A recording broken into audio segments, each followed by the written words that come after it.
Evangelho de Lucas, iremos ler o capítulo 11. Glória a Deus. A partir do verso 5. Glória a Deus. Aleluia. Vamos ler com a ajuda de Deus e a guia do Espírito Santo. Amém. Disse-lhes também: qual de vós terá um amigo, e se for procurar à meia-noite, lhe disser: amigo, empresta-me 3 pães, pois que um amigo meu chegou à minha casa, vindo de caminho, e não tenho o que apresentar-lhe. Se ele, respondendo de dentro, disser: não me importunes, já está a porta fechada, os meus filhos estão comigo na cama, não posso levantar-me para te dar. Digo-vos que ainda que se não levante e dar-lhes por ser seu amigo, levantar-se-á, todavia, por causa da sua importunação, e lhe dará tudo o que houver mister.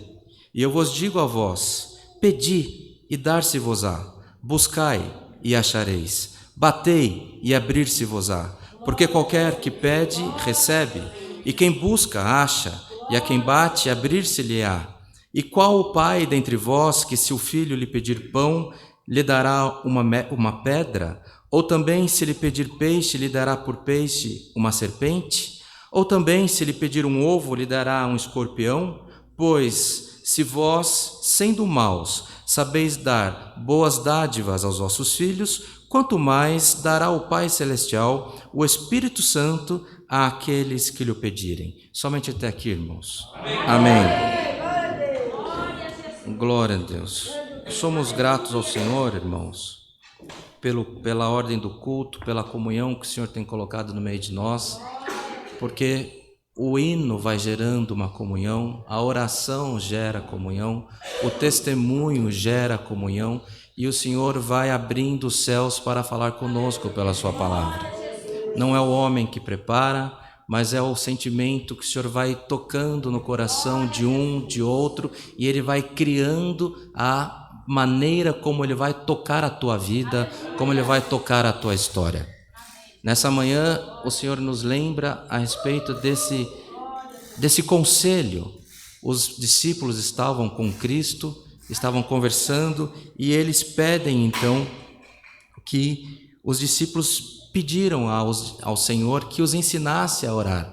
E aqui nessa versão de Lucas, segundo o relato de Lucas, ele ensina como orar, o que nós conhecemos como a oração do Pai Nosso, e ele dá na sequência essa instrução que fala a respeito do amigo importuno, mas que, precisando de um auxílio, ele vai e bate na porta do outro amigo na madrugada para que seja socorrido daquela necessidade que ele tem.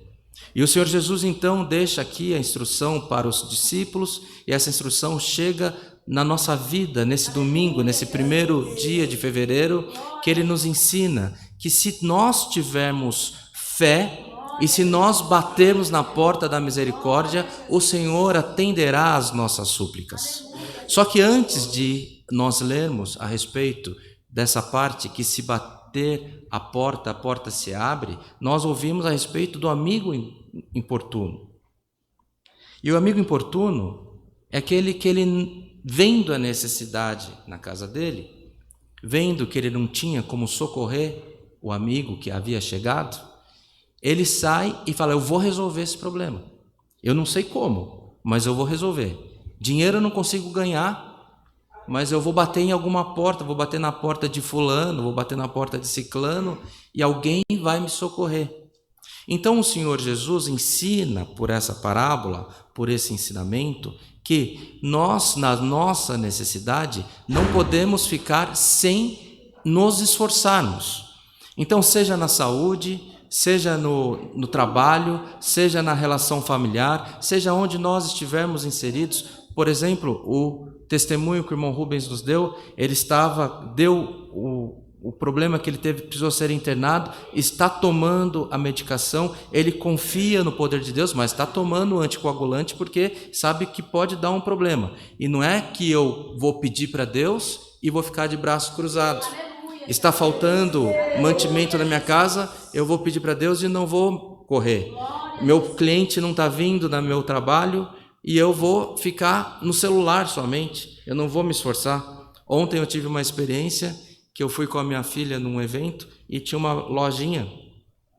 E ela, foi Deus na minha vida, irmão, porque ela entrou com vontade de gastar ali, né? E ela entrou na lojinha e queria provocar aquele vendedor para tudo, e o vendedor ficava só com o olho no celular, olhava para ela, é tanto. Ele não estava com a cabeça nela, ele não estava com a cabeça no que ele precisava. Ele não vendeu, ele não prosperou. Aliás, no meio do dia já tinha fechado a lojinha dele, ele já tinha ido embora.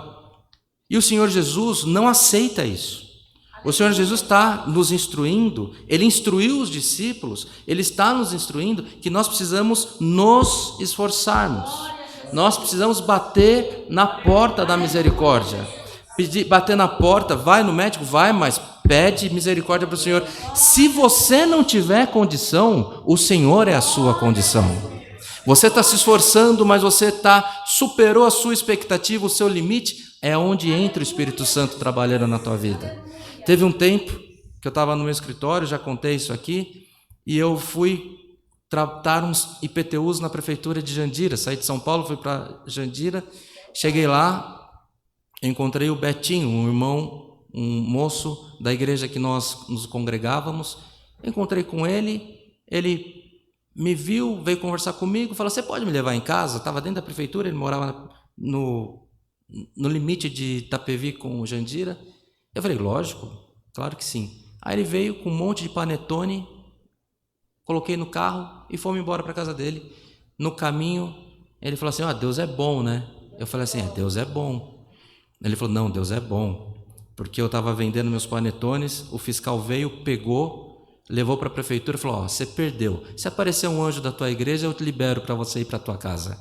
E Deus usou um anjo e liberou o panetone, mas ele se esforçou. E quando o limite dele acabou, Deus entrou na vida dele. O irmão Samuel conta, minha mãe, que eles estavam numa situação financeira muito sufocante, que não tinha dinheiro para trocar a bateria do carro que eles usavam para trabalhar, de um Fusquinha, tinha que deixar numa ladeira para poder o carro pegar no tranco, eles saírem, não tinha dinheiro para comprar leite para minha irmã, que está congregando, e eles lutando, não deixaram de lutar, mas a coisa não acontecia, a porta não abria, e eles foram congregar um dia, a palavra veio e falou assim: estou mudando tudo na tua vida. E o Senhor mudou a situação financeira, mudou o ministério, mudou tanto que mudou até a igreja, glória a Deus. E o Senhor continua mudando, porque quando falta a sua situação, quando falta a tua condição, quando você já não consegue mais, entra o Espírito Santo na tua vida. E a palavra para a igreja hoje, para quem sai daqui com força renovada para lutar, a palavra do Senhor vem para nós essa manhã. E se você veio nessa igreja hoje, se você está nos acompanhando pela internet e você está lutando, por mais que as coisas não estejam acontecendo na tua vida, o Senhor te avisa que o Espírito Santo começará a operar na tua vida. Por quê? Porque assim diz o Senhor, que se você bater, a porta se abrirá na tua vida. E você pode ter certeza que o que te falta, o Senhor completará. Se faltar mantimento, se faltar inteligência, se faltar interpretação, se faltar um bom encontro, aquilo que estiver faltando e você está lutando, hoje o Senhor traz boas novas para essa igreja. Haverá transformação no meio de nós, não para que um seja reconhecido ou a igreja seja reconhecida, mas que o Espírito Santo do Senhor seja testificado na tua boca, que a tua vida foi transformada por Deus. Essa é a palavra que o Senhor nos manda nessa noite, que possamos sair dessa igreja hoje com a nossa vontade de lutar renovada, porque agora nós temos certeza que nós não estamos sozinhos, porque a palavra vem, ela fala conosco, mas quando você sai da igreja, o que acontece? A luta vem e anula a palavra, porque você perde a sua força, e você esquece que Deus já te prometeu, mas hoje o Senhor te fala, coloca para trás os maus pensamentos, coloca na frente Jesus Cristo, que é tempo de renovo na tua vida. Recebamos essa palavra como vinda de Deus, e que por tudo nas nossas vidas, o nome de Deus seja sempre louvado. Amém. Glória a Deus.